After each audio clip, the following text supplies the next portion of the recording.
So I wondered if there was any connection to her following me and the fact that Greenwald had just gotten access to this document. I'm sure that there was. I realized now that she was in constant contact with Greenwald. So during the next year, this is, around April of 2008, my home was broken into at least a dozen times that I could document by taking pictures before I left. But it's probably more like 2 dozen.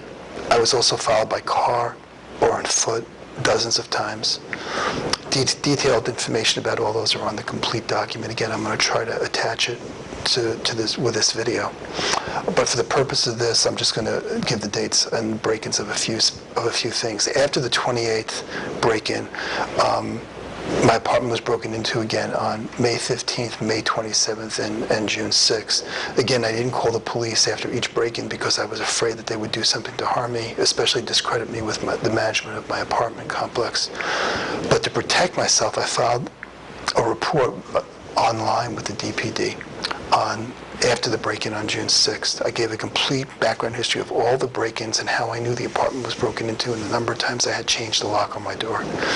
On my entry door, I also stated that I was being stalked by Greenwald and he was the person responsible for all the break-ins. I also stated that the person who broke into my home had access to my computer, my emails, and all the files in my home, including my social security number, bank account numbers, stock accounts, and stated that I felt, that I was even more at risk there. Later on, June 6th, I spoke with Detective Nebel. He called me regarding my report. He was concerned that I didn't make this report on April 28th when the break-in happened. I gave him some brief background on the stalking Greenwald and my interaction with the Denver police. He seemed like a good guy. My apartment was broken into again on the 16th. I filed another report and made it attention Detective Nebel. On the 17th, I spoke with Nebel again. I told him that I was afraid that Greenwald was going to try to poison my food. Also at that point, I had received over 100 calls in 7 months from numbers I didn't know, and I sent him a list of all the phone numbers so he could check them out. So I told him I was afraid I was going to get poisoned, and I told him about all the phone calls. As a result of that conversation, 2 things happened. First of all the phone calls stopped. 4 months later, I had gotten 6 phone calls from numbers I didn't know. For 2 months, I got none, and they were almost daily before. And then in 4 months, I got like 6 as opposed to the previous 6 months I got 100. All of those didn't receive any of them. Second, on July 20th, 2008, I became very sick after eating some sliced turkey I had in my refrigerator. I had bought it. It was fresh, got it sliced, ate it that night, went out the next day, came back in, ate the same turkey, got sick to my stomach. I went back into the turkey and looked at the turkey, and between one of the slices was an orange substance that looked like a pellet that had melted because it got in contact with the moisture on the turkey. And it was rat poison. And I would see the exact same thing. He would try to poison me with rat poison again. So I told Nebel about the phone calls. They all stopped. I told him about my fear that I might be poisoned, and lo and behold, a couple of days later, somebody poisons me. After that, I never kept food in my refrigerator again. I always ate out or ordered in or got something to eat and brought it home with me. I started washing down the counter surfaces and shelves in the refrigerator whenever I came back to my house. I never left anything in my apartment that I used every day: shampoo, mouthwash, toothpaste. I started carrying it with me in a backpack. I started looking like a homeless person. My apartment was broken into again on the July 22nd. I filed another report and asked Detective Nebel to follow through. A copy of the narrative. On July 24th, there was another break-in. I hadn't heard back from Nebel, so I called him and left a message. On July 25th, he called me back. I asked him what he had found out about the phone calls. He said nothing seemed suspicious to him. I told Detective Nebel that I believed the people living next door to me were involved with the break-ins and with Greenwald. I told him that they were young men from the Middle East who had told me they were from Kuwait and going to school at the University of DU. I told Detective Nebel that even if the Denver police cared nothing about protecting me, they should care that 2 individuals from the Middle East were possibly involved with organized crime boss and helping him stalk an American citizen a few weeks before the Democratic Convention in Denver was supposed to occur. I told Detective Nebel that there were people constantly coming and going from that apartment. Detective Nebel said thank you to me. Detective Nebel hardly spoke to me during the conversation. Unlike the previous phone conversations I had with him, I'm positive he was tape recording the conversation. At that time, I was scared I might be making a mistake telling the DPD about my neighbors. I was cruelly concerned about the potential threat they could pose to the people in Denver. However, at that point, I was positive the Denver police were involved in communicating with Greenwald, and I was sure they were creating a case against me in the event I decided to go public with my experiences with them in Greenwald.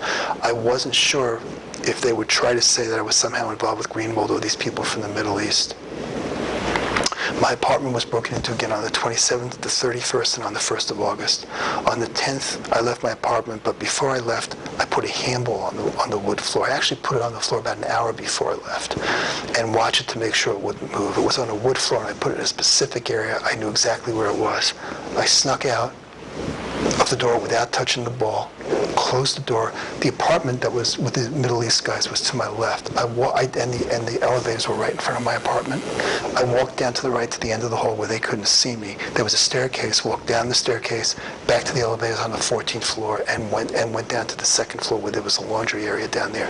Nobody was there, nobody saw me, stayed there 10 minutes, came back up the same way, opened the door very, very carefully, looked inside, and the ball had moved.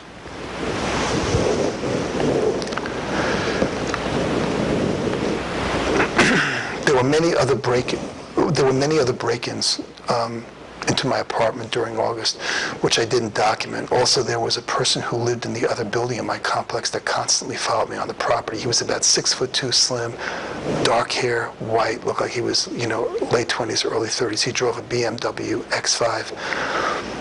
Because I had concerns I had about the hacking, I wasn't using my computers. There were complimentary computers on the first floor of the other building, although putting spyware in there where he could track was easy for Greenwald. But anyway, anytime I left my building, this guy would show up following me. If I went out in that other building, there was also an area where you can lounge in the sun and there was a pool. If I was out there, he would show up in his clothes, talking on his cell phone, looking at me, and then leave. Anytime I was on the computers, this guy, 95% of the time, showed up on the same computers.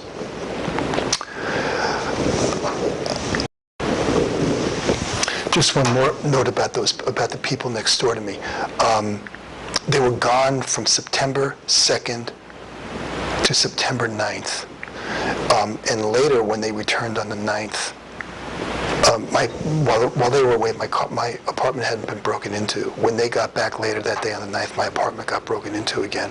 On the 20th, I found out that around the 9th, when they came back, these people had given notice that they were breaking their lease, which was like a $2,500 fine for doing that.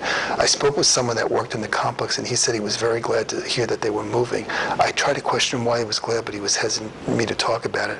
I had told the Denver police about my concerns regarding these people just a few weeks before they gave notice. And I was pretty sure there was a connection, that they were already talking to the people in this complex and saying things about me. During the summer of 2008, I was followed on a lot of occasions. I won't talk about a lot of those. They're in the documentation, but this is going to go on forever, this video, and I have to keep it short. I was followed on July 5th. I was walking from my apartment to an outdoor arts festival, the Cherry Creek Arts Festival, which is held July 4th weekend. I was walking over an alleyway, and a beat-up blue sedan drove right in front of me. And to make a long story short, that sedan, I guess, disappeared when parking. And there's, probably 15,000 people at the arts festival. About 35 minutes later, I was walking from a Whole Foods on the other end of the arts festival. I thought I was being followed, turned around. There was this guy that had been in the car following me in the car, following me on foot. I bought a Tattletale wireless alarm system. It's September. I set it up in October, and he got through that too. I later found out from some people that were experts saying that it's a wireless alarm system, that people can break through the wireless alarm systems using a wireless cell phone jammer, that they can do that he had seen that had happened. So even when I had that, they were still getting into my apartment and breaking through.